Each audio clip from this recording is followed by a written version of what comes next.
Magick.me is the world's greatest school for magic, meditation, and mysticism. You can learn everything there, from chaos magic to hermeticism to meditation to how to supercharge your finances and take absolute control of your destiny. In short, you get all of the tools you need to turn chaos into beautiful, scintillating order and master your life. It's incredible. You've probably heard me talk about it on the show quite a lot. But check it out. It's growing fast. And I just want to say, if you're confused about where to start, because I have so many courses there, the Adept Initiative is the place to go. The Adept Initiative is the flagship course on magick.me, and it contains everything you need to know to master the most profound ancient techniques of changing your consciousness and the most modern and cutting-edge tools and systems for absolutely turning your life into a masterpiece. You're really going to dig it. Go check it out, and I will see you in class. It's magick.me, magick.me.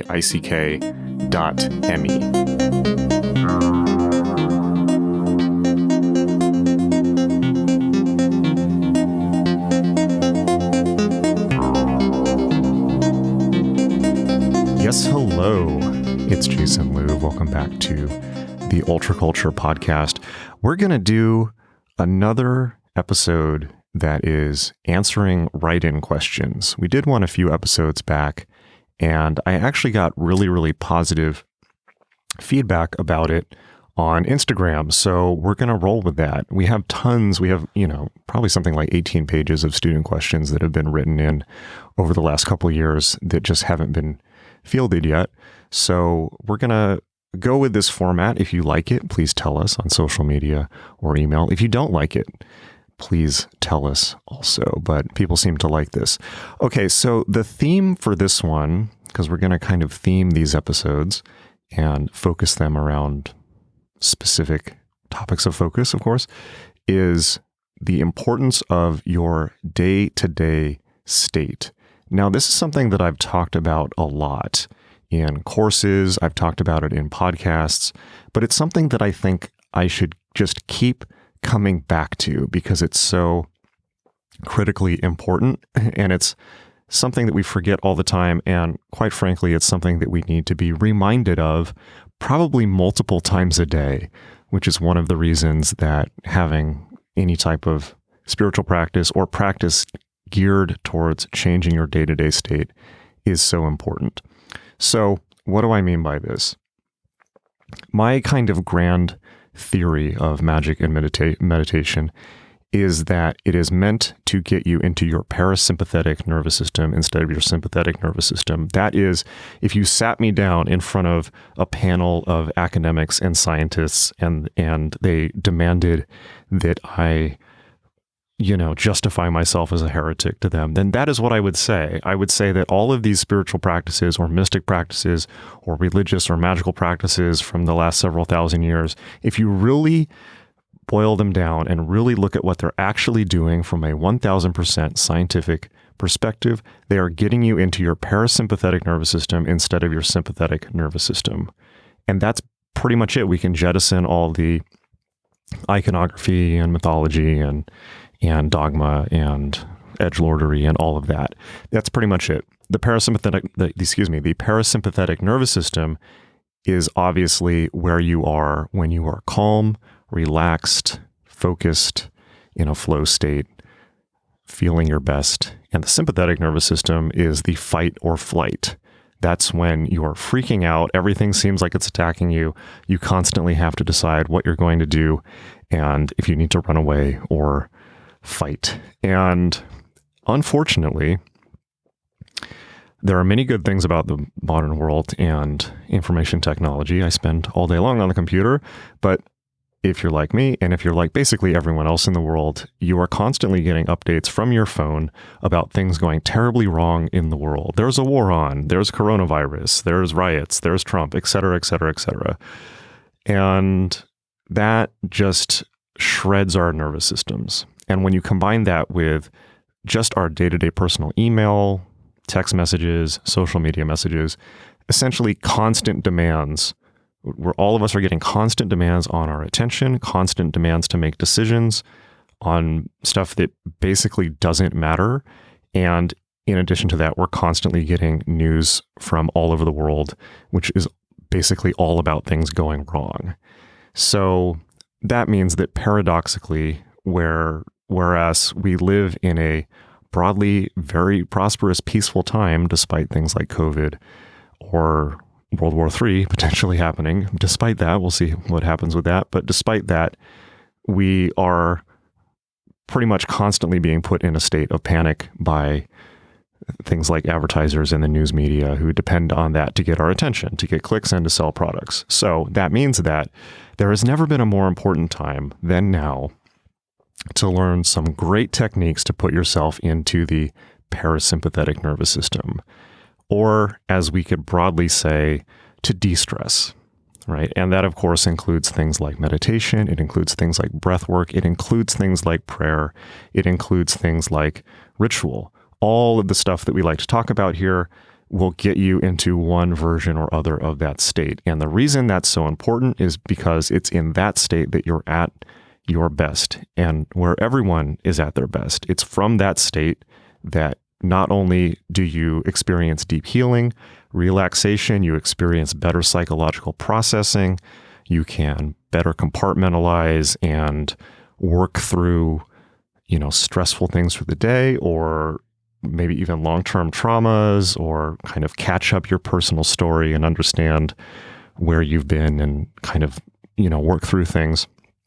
But also even physical healing. I mean, if you've ever gone to a spa and gotten a massage, then you know exactly what I'm talking about.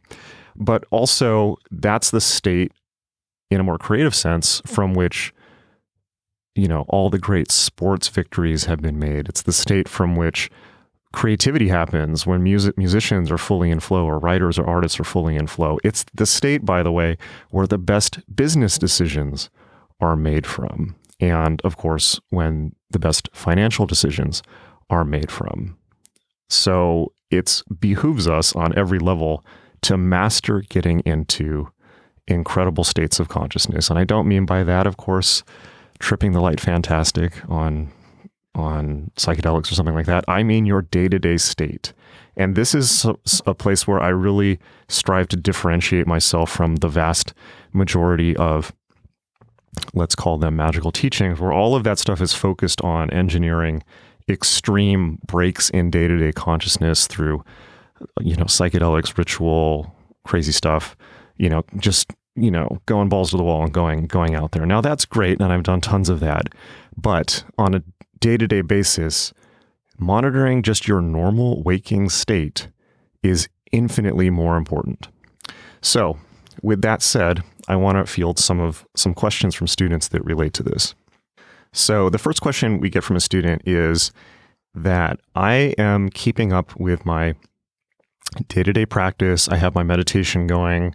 I'm learning some of the basics at your school, but it seems like even though I can be fully in gear in the morning, as soon as I get to work, everything goes out the window because suddenly I'm bombarded with constant stress, demands, employees, bosses, and it goes out the window. How do I bring this state basically into my work experience? Okay, so I get a lot of questions like this. So this is where the pedal really hits the metal. So, I've kind of set up the basics of this in the intro, but I think that there could be nothing more important than a good toolkit to manage your day-to-day state in the working environment, particularly now when the working environment has changed a lot. Everyone's working remotely, people are on Zoom. That is kind of inherently disconnecting from other people because you're not really in the same room or the same place with them. It's very alienating. Or if you're working with people in the same space, maybe you're working in that space because your company has now demanded that you come back, as companies are now doing, and nobody really wants to be there because they're used to working from home. They're used to being in a calm, relaxing home environment, and now they're being forced to be back in the office. There's also a lot of kind of other options that people are exploring now as the nature of work changes. People are working out of homes together, which is perhaps the best of all worlds. and there's a lot of ways that people are assessing this, but one way or another, people have been really shaken up and disrupted, obviously in their work lives and in their entire lives in the last couple of years. And for that reason, people are very stressed, and it can come out in weird ways. And so it is critical, whether you're an employee or whether you're in a supervisory role, that you constantly stay in a good state. Because if there's one thing that was true on all levels of magic, and we've heard it before, but we have to keep coming back to it, the phrase "as above, so below." Now, there's a lot of ways to interpret that, but one really important way to interpret that day to day is that your internal state, to a large extent, not only influences, but largely creates the world around you. And I mean that in a practical way. I don't mean that in like, a crazy new age mystical way, although it can mean that also. I basically mean that whenever you are in a situation where things are stressful, they are going crazy, particularly a workplace environment where things are starting to get out of hand, it is really easy, because we've all kind of been trained this way, to think that, oh my God, my boss is on my ass, my employees are crazy, this job is dysfunctional, this workplace is insane, everyone's stressed, everything's going off the rails. And it is much more fruitful to go internally and change your own state, because if you can change your state, you can change your reality. And a lot of magic really boils down to that. Or we've all heard change begins from within. So the best way that I can offer to do this, and this of course applies to any situation, is to focus on three things. One is, what are you doing physically? How are you breathing? What is your posture like? What are you doing with your body? I actually just did a YouTube about this called 3 Ways to De-Stress. By the way, check out our YouTube. We're adding a bunch of new, high-res, very well-produced video content to it on the reg now. You can just search for magick.me on YouTube. So I talk about this in that YouTube. But basically, the first thing you want to do is check in with your body, right? And so you will invariably notice that if you were in a situation of stress, discombobulation, consternation, that you will probably be not breathing very well. Your posture will probably be pretty shitty.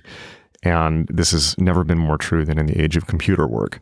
So the very first thing you want to do is check in with yourself, make sure that you are sitting up straight, take some deep breaths, make sure that you are breathing deeply, smile, because we know that smiling actually forces your nervous system to be happy. I know it sounds simple.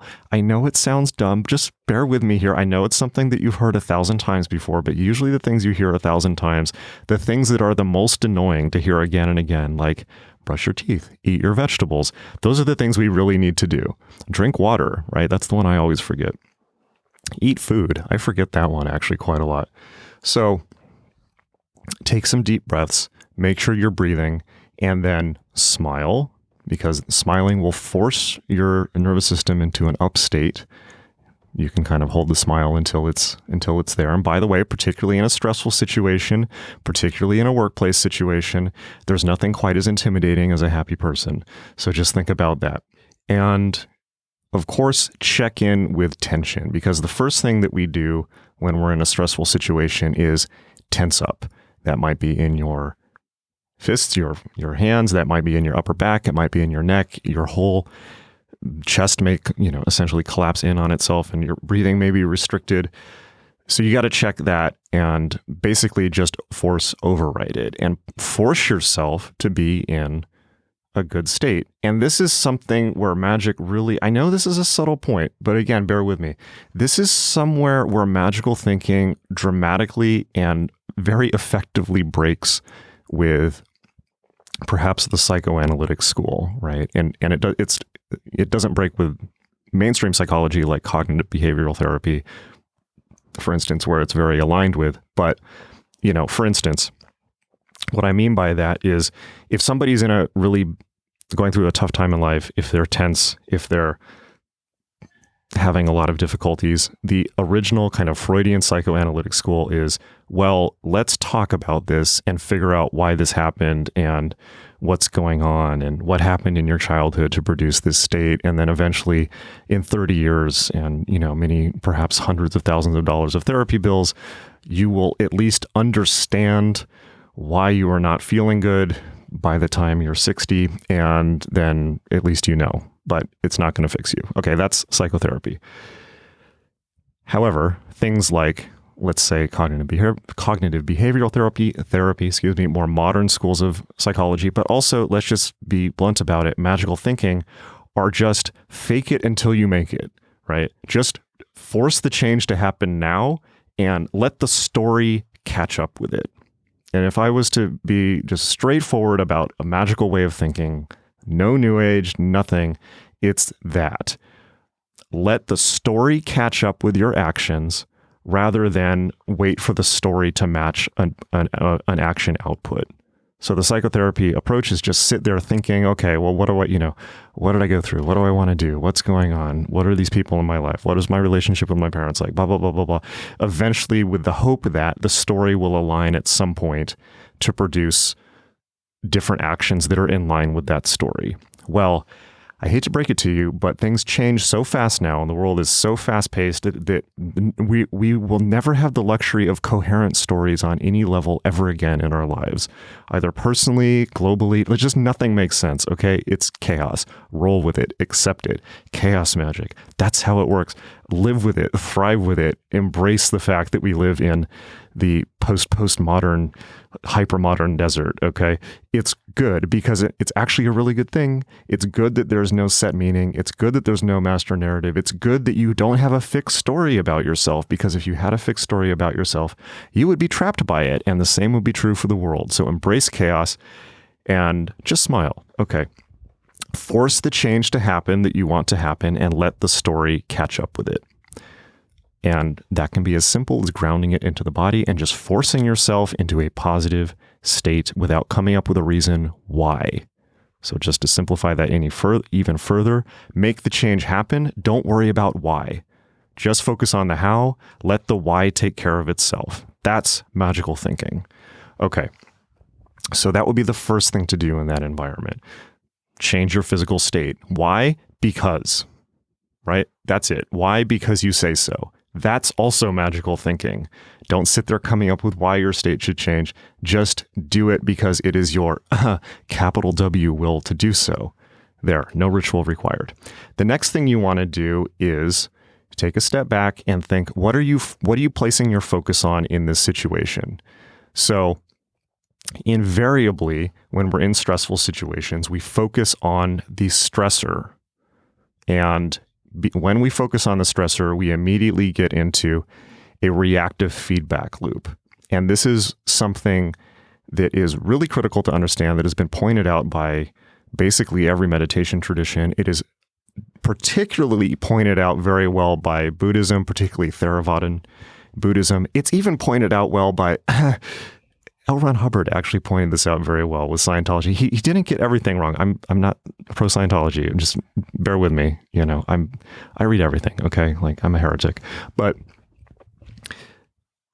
when we get into a reactive loop, then we're trapped by the stimulus. We're trapped by the stimulus input.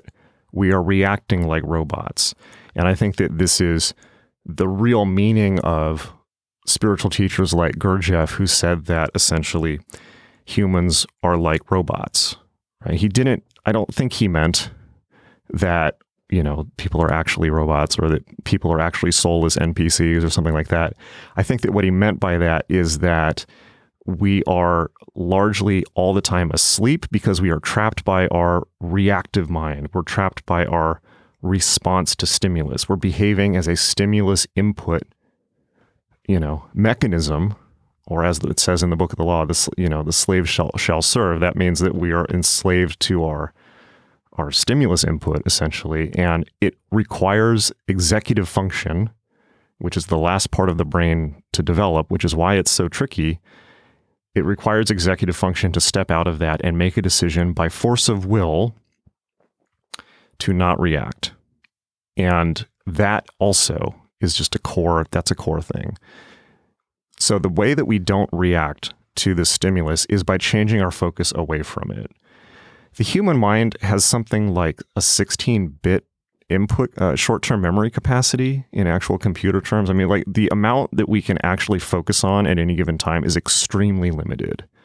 Our entire sensory input is capable of taking in basically almost unlimited sensory input, but we can only focus on or hold, like basically a phone number in mind, 7 numbers or so, give or take, or focus on one thing at a time. So our bandwidth for current focus, our cursor, if you will, on the screen is extremely limited.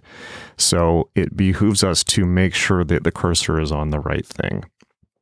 So of course, if you focus on the thing that is stressing you, then it will be magnified because the whole of your focus power is on it. But if you focus on 16,000 other things, take your pick. You can focus on the fact that, let's say you have a job. You can focus on gratitude, which is always a great one, for gratefulness that you're perhaps not in a war zone in Eastern Europe. That's one I always constantly remind myself of when I get stressed. It's like there's not tanks rolling outside. So what do we really have to complain about? Or you can simply shift your focus to the best way to shift your focus is by asking yourself a different question. So when we're getting input, a stressor input, we immediately ask ourselves, what is going wrong? Why is this happening? What did I do to deserve this? Questions like that. But a simple way to shift that is, what is the best way? Just focus on the solution, basically.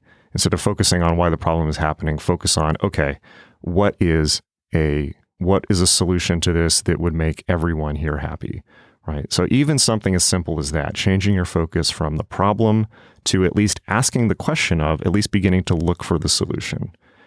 That's huge. And then finally, the last bit is simply your self-talk, how you're languaging what's happening, right?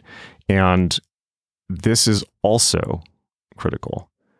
So if you're in a stressful situation in the workplace and your internal talk is, oh my God, this is awful. This is happening again. This happens to me at every job. Why are things, or even worse, you start assigning yourself labels like, oh God, I can't manage. I'm terrible at managing, or maybe I'm not cut out for this job, or everyone experiences imposter syndrome in every area of life. So often you can go internal and start messaging like that. So then you want to catch yourself and, like a good magician, change the spell that you are weaving. Spell is spelling, spelling is language, and language primarily is the language you are using internally. So change the story, and that can just make something new up. So, okay. So a great one is, okay, I'm being challenged by this situation to pull resources out of myself that I did not previously have access to, or I'd forgotten I have access to. Great. This is awesome. This is an opportunity to grow, to develop, to pull a power out of myself that now will be easy for me and now I can use in the future. Or it's simply an opportunity to get more feedback on how I'm doing things. Just shift the story from it's a problem to it's an opportunity.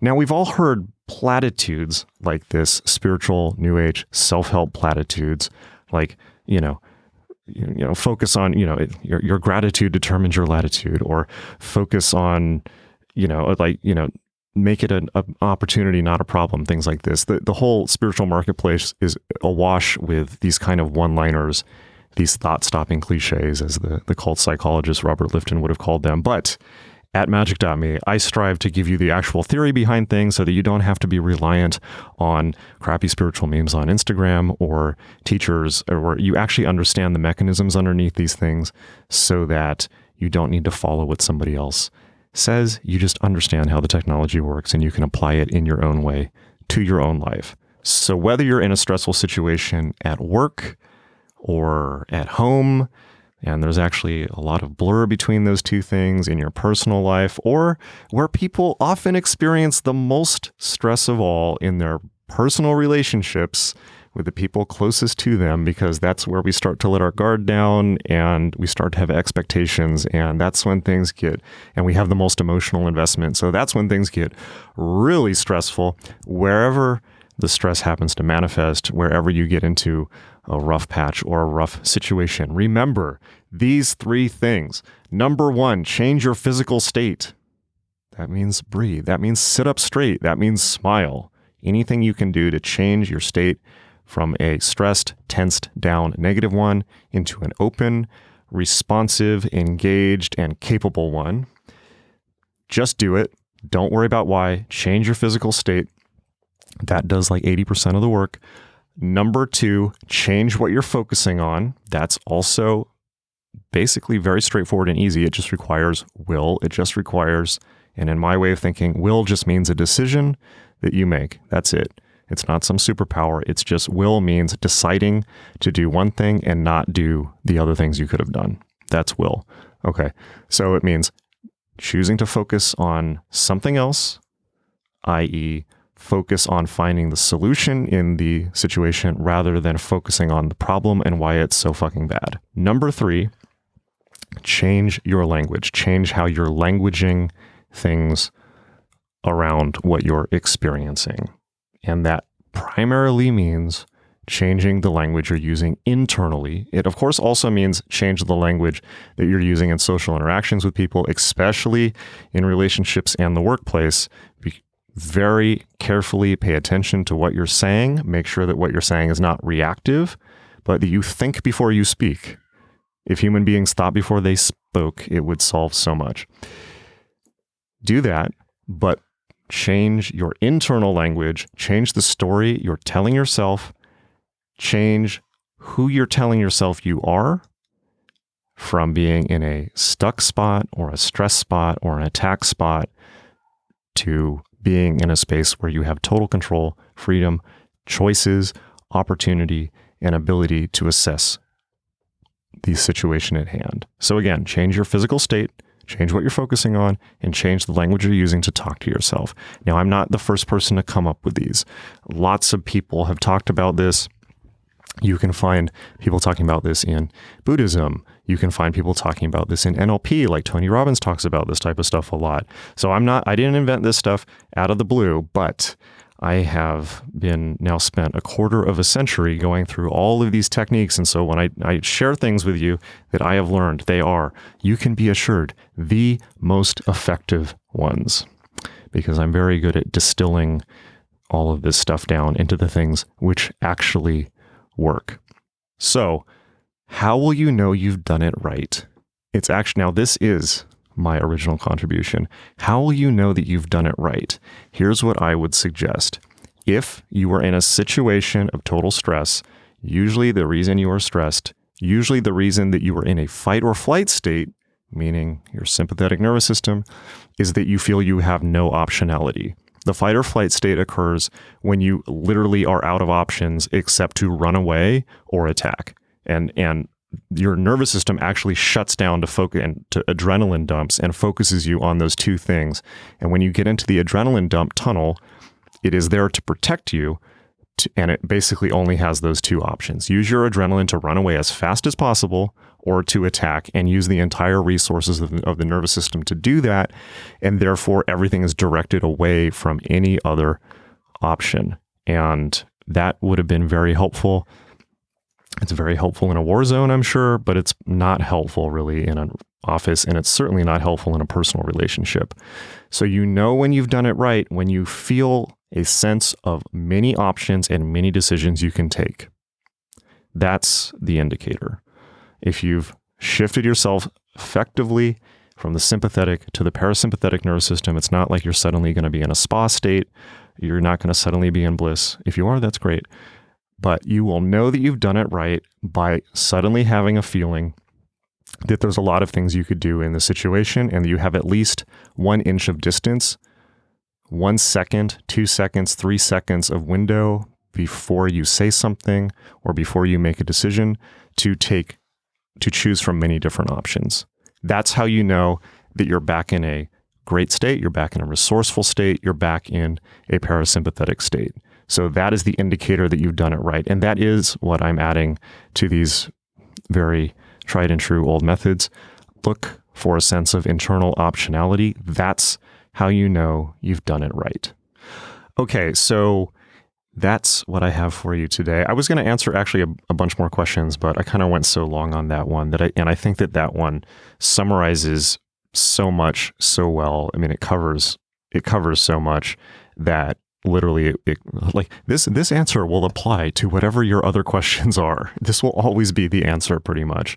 So I recommend that you listen to this podcast a few times actually, and you might want to think about listening to it. If it inspired you, if it moved you, if you feel that it's helpful, you might want to think about returning to this podcast multiple times just to remind you, because I will be the first to tell you that you can know all of the techniques in the world for changing yourself, for influencing others, for living a spectacular life, but the pedal really hits the metal when it comes to remembering to do them, because usually life will invariably throw just walls of bullshit at us to sort out. And when that happens, it is so easy to just, particularly if just one thing happens after another, which is often how it works, it's easy to say on a podcast, well, if something stressful happens, just, smile, breathe, focus on something better, and tell yourself a story about how it's going to be okay.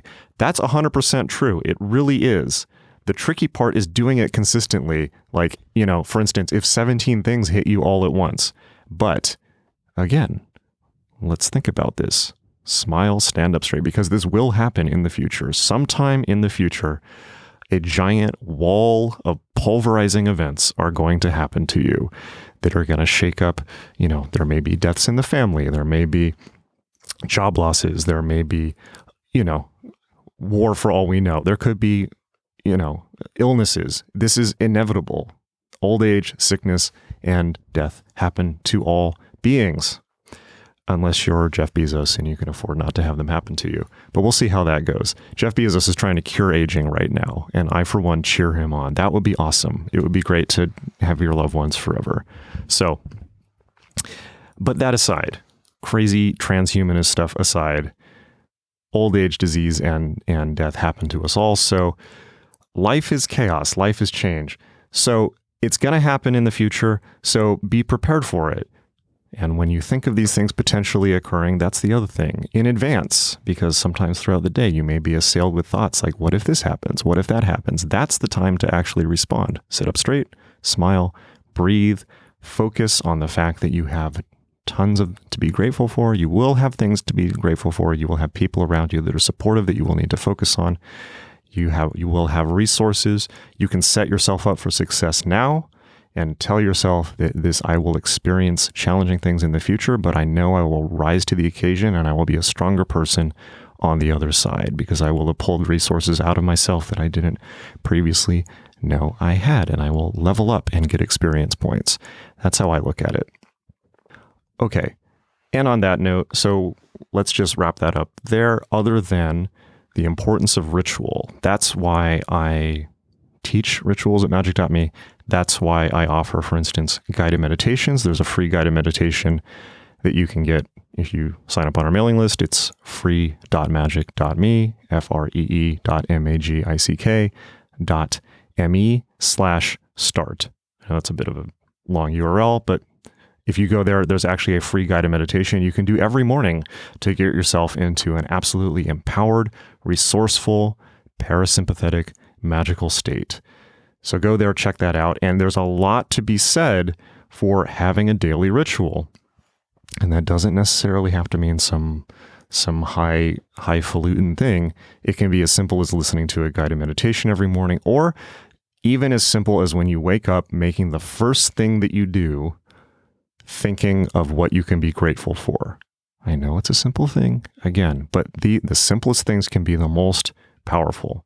Take a mental checklist every morning when you wake up. What am I grateful for? I do this right now because I have a tendency to get real stressed and focus on things that aren't working. When you run a business, it's hard not to do that. But That's what I'm really focusing right now, actually, personally. I'll wake up in the morning and I'll immediately start thinking about all the things that I have to do and projects that aren't finished and oh my God, this, oh my God, that. And I just stop and I say, I'm so grateful to have shelter. I'm so grateful to not have to worry about where I'm going to get food. I'm so grateful that there's not tanks outside. I'm so grateful that there's not bombs falling. I'm so grateful that I don't have to pick up an AK-47 to defend the people that I love, because that's real stress. So there's so much to be grateful for. I mean, if you have nothing else to be grateful for, be grateful for being alive, because there are tons of people that are not alive that would love to be in your place. Human life is an unbelievably precious gift. It is, as the Dalai Lama says, the most precious thing in all existence. So be grateful. And on that note, I will see you in class. Look out for the new magick.me course coming very soon. And lots of love. Hang in there. See you soon. Bye.